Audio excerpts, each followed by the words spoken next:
Hello everyone welcome to our new mini blog. तो देखो रिधि दी लंडा हो जाती जो भाया प्रबल खरा होची एबे ही छोट बेलू जी लंडा करते तापर तो लंडा करवा आदौ माने से माने भी राजी हेबेनी।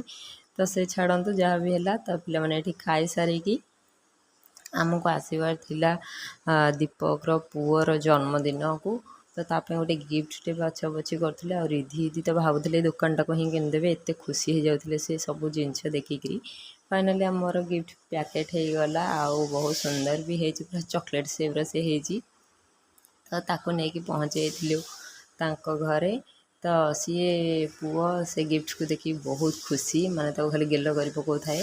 तो फाइनाली केक कटिंग तांकर हो गला तापर ये भोजी भात खाई आमे पळे आसलु घर को जेहेतु ए पेट्रोल आ गैस रो बहुत माने डिमांड अच्छी तो टी पेट्रोल भाविलुनि कि पकईदबा ताकि आउ असुविधा हेनी टे पकई देकी पुणी पिलाମାନଙ୍କୁ ନେଇକି ଆସିलु हेरी राति जेहेतु टी 8:30 9टा हो जाता तो आउ किसी ना तो घर को पलि आसिलु।